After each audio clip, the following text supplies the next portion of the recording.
The Lord of the Rings, The Rings of Power, is finally out. It has finally been released. The first 2 episodes are available. And oh boy, I was not expecting it to be this difficult to get through. It would be one thing if this show was woke trash, action-packed, and basically had no real storyline. However, this show is just straight up boring, and we're gonna have to go over the many problems that even I wasn't expecting with this series, and why it's absolutely terrible. On top of that, we have a scene in the show. It's that scene. We're gonna break it down because it's absolutely amazing. And it shows that the writers have absolutely no discipline, and unlike what they think about the general public, it is them that cannot handle diversity in their stories, not the general public. But before we get into that, friendly reminder, this show is available in audio form on Spotify and Apple's podcasting platform, and we have a great sponsor, long-term sponsor of this channel, so I'm gonna throw it over to them, and then we're gonna bring it back over here on the other side. Have you ever wondered why you lose that youthful glow over time? Well, it turns out a big factor in the aging equation is collagen, or to be more accurate, the fact that your body produces 10% less collagen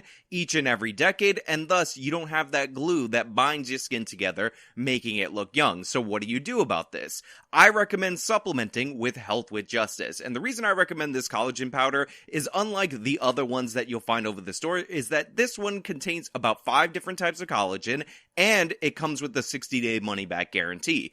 On top of that, if you go to healthwithjustice.com, guess what? It's 51% off. 51% off, 5 different types of collagen, and a 60-day money-back guarantee. You can't beat that deal. Take it once a day. Restore the youthful glow in your skin. So there are 2 episodes out at the time of me recording this video, and I think it is okay, it is acceptable to diagnose The Rings of Power for what it is, which is boring, a slog to get through, and not very interesting. And I know some people out there are going to say, well, I like something that's a little bit more slow paced, I like something that is building up towards a big event in the future, but in reality, in actuality, that is not the case, and I do agree with that in general, which is one of the reasons why I actually enjoyed the first 3 episodes of House of the Dragon. However, this is not what is going on in this series. It just meanders over and over again, showing off what they can generate via the computer in terms of beautiful views and beautifully rendered images, and nothing really of substance or nothing really interesting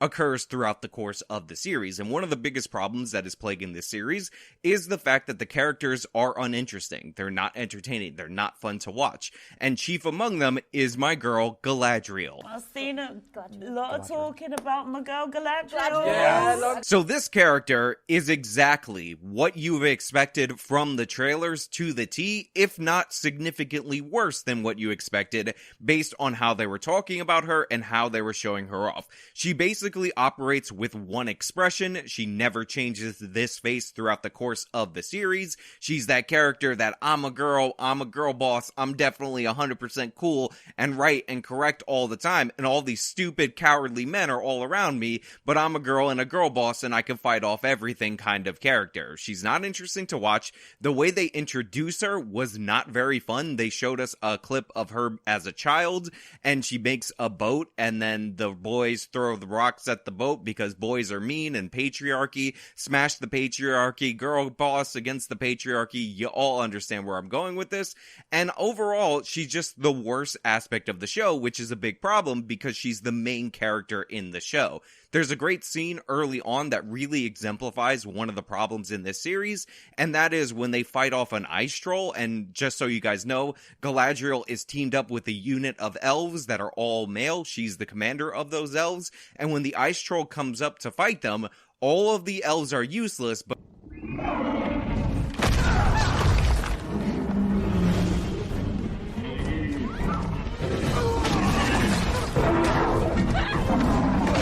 Galadriel is like no look stabbing, just showing you what a girl boss she actually is. Now, people have compared and contrasted this to the scene of the Fellowship of the Ring actually fighting off a troll in the Peter Jackson movies, and how that scene was really tense because it took all of their efforts, despite the fact that one of their members was an elf, and a high-ranking elf, and a very talented fighter as an elf. They all were on the brink of getting killed or getting hurt, and you could actually see the panic in their face. This allows us us to assess the threats, understand that they are legitimate threats, and relate to our characters, because if a giant 25-foot troll came after us in the middle of a cave, we would likely be scared. So we connect with the main characters when they're actually scared of that. And it shows us that our characters are vulnerable, that they're not the Terminator, that they're not invincible, that they're not a Kryptonian. But this is what they end up showing us in this series, because they don't understand character development or creating intrigue or actually creating peril so that we can worry about the safety of our character. I legitimately thought this scene was actually a joke, because this troll throws a block of ice and takes out about 4 elves, and then the other elves don't even try to fight the troll. They just hold out their swords like they're stairs, so Galadriel can jump up the sword stairs and then attack the troll. I thought we were well past making these stupid action scenes in the movies and in shows, but here we are with these scenes. And it just doesn't make any sense, because if elves are these strong fighters, like they've been shown to us to be strong fighters, not only in the epilogue of this series, but also in the other Lord of the Rings movies, it would seem ridiculous that Galadriel's elite unit of elves is completely useless and completely inept in fighting. But again, they were just trying to put down all of these male characters in order to boost Galadriel up, but what that ultimately ends up doing is making her unrelatable and making us think that she's not in peril, so we don't even get concerned over her, because look at the way she took out that troll. Are we really going to be afraid of her when she's fighting other people? Now, Galadriel is clearly the main character of this show, bar none, but that doesn't mean they don't cut to other portions of the story, other portions of the world, in order to give you the impression that this is a whole cohesive world and things are going on. However, unfortunately for them, when they cut to the B stories, they're not more interesting. In fact, in a lot of ways, they're even more cringe, like the Harfoot stories. A basic rule of storytelling for me is that I don't like little kids. I don't want to see little kids in movies or in shows unless the little kids are really good at acting. Stranger Things season 1, great example of these kids nailing it and really making the whole piece work. I recently watched Black Phone, which I thought was quite interesting. It had a little kid actor and a bunch of kid actors in certain forms, which I don't want to spoil for you, and they were doing pretty good in the movie. It was watchable, it was passable, A-okay from me. The Hobbit kids, not in that category. The Hobbit kids, not interesting. And considering they're trying to use them to show us the wonderment of the world, like there's scenes where they see dudes hunting and they're like, oh my god, a man is there, a human. And then the old guy takes out his book and he's like, what else? The things are changing. Wow. And they're like looking up, they talk about destiny. And then I see the guy who in the trailer said our hearts are bigger than our feet. And I cringe every time I see him, because I think, oh no, he's going to look in the camera and say that line. Let me play that line for you guys, just so you could see that line. One thing we can do, better than any creature in all Middle-earth, we stay true to each other with our hearts even bigger in our feet. Everything about this storyline sucks. Nori sucks, and even worse than her is her friend. Not into it. I don't want to watch it. Stop cutting away from this. Also, it's a giant tonal shift when you cut from Galadriel gutting some troll in this vicious, nasty way, and her always looking pissed off and always looking annoyed and always talking down to people, to these little girls being like, wow, there's so much wonder in the world. No, wrong. Tonal shift. Totally awkward, totally weird. It is not blended well at all, and this is embarrassing, especially when you realize that Jeff Bezos wanted this to be like Game of Thrones, and Game of Thrones successfully would ping from location to location to give you interesting slices of the story. So we have the A story that's really boring, the B story that's really cringe, and then there's the C story, which, oh my god, if there was any proof at all that Hollywood studios can't handle diversity, it would be this story. Now look, we all know that there's a black elf in the show. We accept it at this point. We all know it's not accurate to Tolkien's writing. We all know that the elves were so white they were glowing in the books, in the original Jackson movies. We all understand that. That being said, if the show was interesting, if the show was compelling, then I would treat it as a good fan fiction. And if this character was really good, I would get into it. I would support it. I would be okay with it. I would understand that he's there for diversity reasons, but if he's nailing it, if he's knocking it out of the park, I wouldn't really care. A perfect example of this is Corlys Velaryon in House of the Dragon. His storyline is actually quite interesting, and one of the things that's most interesting about his storyline is that it's not about racism. It's not them talking about racism. It's not about the fact that he's black. In fact, Corlys Velaryon, because he's Valyrian in the show, actually thinks he's superior to the Westerosi, which is an interesting spin on a black character, and it shows that they're trying to keep true to the Valyrians kind of being these blood purity bad people, sort of. So I'm actually on board for that. On top of that, even though he makes proposals, even though he makes suggestions and other people disagree with him, it doesn't necessarily prove out that he's automatically right in the end. One of the cool things is that he wanted to go to war in the Stepstones because that negatively impacted him. However, the crown was not into it, and it's played up in the council meetings like the king is a dumb idiot, he might be a little weak, and then he ends up recruiting the king's brother in order to go on this mission. Then we get a smash cut to 3 years later, and it turns out they're in a disastrous failing campaign in the Stepstones, and they're begging the crown for help. So they're not auto-successful, they're not these great people, they're not perfect, they're flawed, and they actually fit in the universe, thus making the fact that they did a race swap for, according to the showrunners, diversity reasons, kind of irrelevant, because you got a good actor, he's nailing it, and the storyline fits within the show. Now, the reason I bring that up, the reason I set that up, the reason I discuss that at length, is so I don't have to make a separate video on House of the Dragon, but it's because the first scene with the first black elf that they were so proud to have is about racism, and it is horrible. I'm gonna play this for you so you can understand what's going on. Soldier, well, my well is yours, as ever. And the poisoning? What poisoning? The one we were just discussing. No. It was but poisoned grass. He was twattling about. A fellow passed through a few days back, said his grazing's gone rotten. There, only weeds will grow. So I gotta give you a little bit of the background so you can know what's going on allegorically, and yes, I'm talking about allegory in Tolkien's world, and Tolkien hated direct one-to-one allegory, so already we're in a lot of trouble. So there was a war with the boss of Sauron. This happened before the events of the series that we see. It's touched on in a recap, whatever. These humans actually teamed up with the bad side during the course of that war, and that is somewhere in the timeline about 1,000 years ago or whatever. And like post-Civil War, the elves are acting as kind of like the Union soldiers in that they're occupying them during a form of Reconstruction. So this creates a lot of animosity between the people and the elves. So you actually have it set up for a subtle Civil War allegory. However, remember, they decided to cast a black elf here, so therefore this has to be a blunt, obvious, in-your-face, cringy allegory for racism, and I just gotta play the setup for it. This fellow, where was he from? Didn't say east, I think. And what day was he here? Oh, let it go, knife ears. It's a bloody patch of grass. The lot you lump us in with died off 1,000 years ago.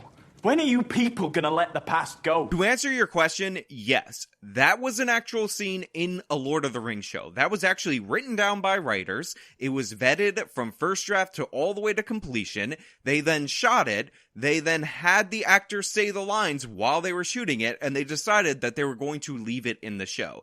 An angry white person in the first scene with the first black elf throws a racial slur at the elf and then says, "You people are too obsessed with the past. You people need to let the past go." Are you getting something? Are you getting some kind of message from this situation? Is something being communicated to you guys out there in the audience? Do you understand the significance of an angry white person telling the first black elf ever that he's obsessed with the past and he needs to let the past go and stop focusing on the past? I mean, did you ever think of the word slavery in this show? Also, he said, "You people." What we're seeing right now is angry white man telling black person to let go of slavery, or at least the allegorical version of slavery in this series. And this is what they did with the first black elf in his first scene in this TV series. This made it through the process. When are you people gonna let the past go? You people. Seriously, that's how on the nose this show decided to be right off the bat. That's what they wanted to do immediately, once they realized we have a black elf in our series, we could take a shot at white people and call white people evil, white, and racist. Isn't this a great opportunity to show how bad white people are and how racist white people are, because white people are really bad and really racist. The only way that this could have been worse is if he would have called him Elfer, and then he would have been mad at him for using the hard R in Elfer. That's how cringy and embarrassing this scene was, and I saw it again on Twitter, and I retweeted it, and it's just hilarious in every possible way. This is why people didn't want Amazon to handle Lord of the Rings. This is why they were not happy from what they were seeing in the marketing materials. This is the thing that people point to when they talk about diversity and how it can actually make a show worse.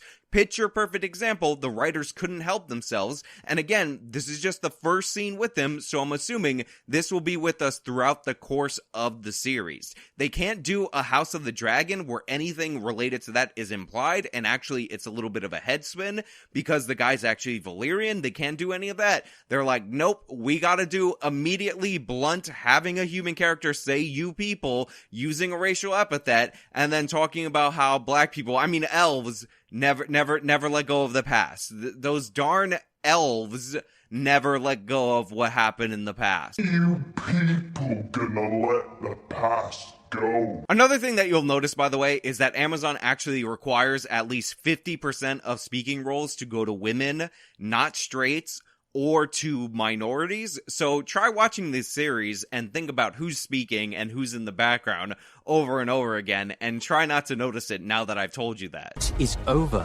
You have not seen what I've seen. I have seen my share. You people gonna let the past go. You have not seen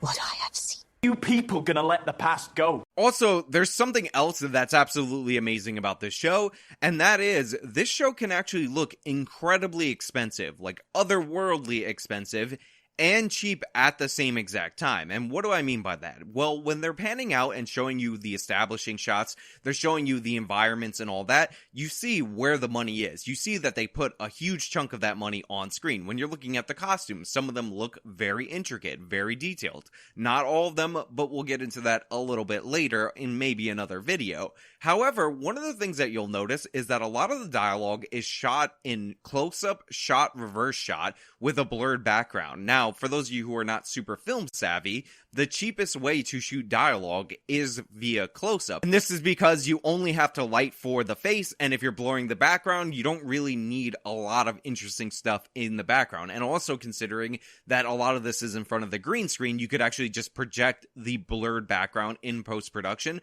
for relatively a little bit of money. So when I see a huge show, and it really doesn't have a lot of scenes with blocking, actors moving around as they're talking, and it's just straight up shot, reverse shot, I'm really wondering where the money is in terms of shooting the dialogue. If you go look at House of the Dragon, HBO show, nowhere near the budget, but still a pretty high budget TV series, you can actually see there's blocking, there's intricate set design, the camera's actually being placed somewhere interesting a lot. They're not just doing establishing shot and then close up right on your face, so that way they don't have to render other things. Now, I don't know why this was chosen to be done this way. They have a way more money. You would think they would be able to shoot more elaborate dialogue, but considering the acting is wooden in a lot of places, especially with my girl Galadriel. I've seen a lot of talking about my girl Galadriel. The fact is, when you have an actor that's clearly struggling with the material because you're telling her to be 100% stoic and emotionless 100% of the time, it doesn't really help when you're only using close-ups and we can't even see part of the story being told through the movement of the characters. So I found that really interesting to watch just from like an outsider point of view, having nothing to do with the story overall, but it definitely has an impact on the story. And it's one of the things that if you're watching a good movie, if you're watching an interesting movie, you should actually look for, because you'll see actors moving around as the conversations change. It's a normal thing that happens in storytelling. Like, they tell the story with their body, they tell the story with the cinematography. So the fact that everything is close-ups and really cringy close-ups, they don't even, a lot of them have push-ins or anything like that, is really troublesome in terms of the effort that they're putting in. It seems like they're like, we want to show you these great vistas that we cut for the trailers, but we're not actually going to shoot it intelligently. And again, if you just compare and contrast the lighting, the cinematography, how they shoot dialogue between this and House of the Dragon, and the acting and the development of the characters, you'll see that House of the Dragon is absolutely killing it. And by the way, you can see the impact of all of these factors coming into play with the reviews, and I'm talking about the audience reviews. And by the way, I just want to point out that a lot of people are like, the audience reviews are the true reviews. A lot of times that is not the case. A lot of times the general audience gets it wrong. Remember, Transformers made billions of dollars movie after movie, and those movies just aren't good. But there's always the backlash against negative fan reviews, especially when those negative fan reviews are so on point and they cut to the core of the issue. So you see people like John Idarola of the Young Turks calling everybody sexist and racist because they don't like the show, parroting what the entertainment access media is saying about it in this tweet. It has a woman wielding a sword and non-white cast members. Yes, in 2022, it is going to be review bombed by the weakest men in history. Now, of course, that's John Idarola showing how weak and cowardly he is. He can't address the criticisms. He can't combat people. He can't convince you to like the show. And as I pointed out on Twitter, the reviews are not coming in bad for House of the Dragon. In fact, the critic score for House of the Dragon is about 85% on Rotten Tomatoes. The fan score, 84%. Near parity between the two. By contrast, the critic score for Lord of the Rings Rings of Power, 84, the fan score, around 38. Both of these stories are female-centered and feature racially diverse casts that were specifically race-swapped into the show. The difference is House of the Dragon has better writing, it has better acting overall, and the main character is actually compelling. In fact, I talked about earlier when I was discussing House of the Dragon that the chick that plays Rhaenyra, or Rhaenys, honestly I forget, George R. R. Martin, with your very similar names, you're really bugging me, is actually significantly better than Emilia Clarke as an actress. Now, obviously, Emilia Clarke is a gorgeous woman, and that's probably why she was cast in the role of Daenerys Targaryen, and she was a big up-and-comer. She was cast in a bunch of other things, but the chick that they have now is a really good actress, so she really ropes you in. And the funny thing is that if you were to break down what House of the Dragon is based on, what it's supposed to be about, versus what the Rings of Power is supposed to be about, you would think that all these people who don't like feminist messaging, women power, or any of that would hate House of the Dragon and embrace the Rings of Power, because Rings of Power should be about the creation of the Rings of Power and how these organizations, or actually these subgroups of people or races, whatever you want to call them, the elves, the dwarves, the humans, actually got baited into taking the Rings of Power, and ultimately that led to their undoing when Sauron creates the ultimate Ring of Power. But what's actually going on is that people are embracing the show that's about a woman trying to ascend the Iron Throne in a society that does not respect female inheritance rights. The only reason Rhaenys is in danger of losing the throne throughout the course of the story is that people in Westeros prefer male inheritance, and they don't like the idea of being ruled by a queen. On top of that, this is meant to be a parallel story to what went on in the Game of Thrones series, which was covered in the book. So a lot of this is just rehashing the same material. It's just the writing is so much better in the House of the Dragon series that people are overlooking that. And by the way, a lot of people are saying, oh, well, there's been some girl power moments or whatever in House of the Dragon. So those people who do complain about everything do exist with House of the Dragon. But the thing is, that's what the story's supposed to be about over there. It's supposed to be about a woman being named to the Iron Throne, and then the king marries the Hand's daughter. And that produces a problem because a lot of the powerful houses in the realm assume that he's going to change the heir to his son, but ultimately he refuses to do so, and thus that leads to conflict within the Targaryen family. So it is all about not having female inheritance and a woman wanting what was offered to her by her father, in that he was able to name her the inheritor of the throne and all of that. So if that bothers you, if that upsets you, if you think that's on its own a woke story or whatever, then it's not for you, but that is what the story is supposed to be about. The female character that wants to break from tradition, that wants to break from the norms, is not a bad character on her own. But the character that's just a lady boss and 100% good at everything because she's a lady is cringe, and what we don't like and what we would like to see significantly less of in Hollywood. It's like Arya Stark in in the later seasons of Game of Thrones. She's just good at everything without explanation. And I know a lot of you are going to say she trained with the Faceless Men. No, she didn't. She washed bodies for years, then she killed the waif. Then Jaqen H'ghar was like, hey, we're gonna start your training. And then she was like, no, I'm Arya Stark. I'm out of here. Didn't take the training. And guess what happened? She became Batman anyway, as if when she killed the waif, she absorbed all of her powers, like it was Highlander. Yes, I'm gonna reference a whole bunch of different forms of art in this sentence. So overall, Rings of Power sucks. It's not good. It does have that woke, cringy scene. It does have a lady boss, boring, bland, flat protagonist that delivers every single one of her lines in the same voice while making the same face. But the biggest sin of the show, by far and away, is not even the disrespecting of Tolkien's lore or anything like that. It's the fact that it's incredibly boring and not slow paced, not building to something, just straight up boring, just not interesting, not a good show. No bueno. I don't like it. But you know what? Entertainment is subjective. Maybe you love this show, and if you do, let me know your wrong opinions down in the comments below, because you're definitely wrong if you disagree with me on anything related to shows or movies. If you liked the video, show them by leaving a like. Subscribe for more content. Follow me on all my social media. Support me via the support links in the description of the video. This has been me talking about Lord of the Rings, Rings of Power. Till next time.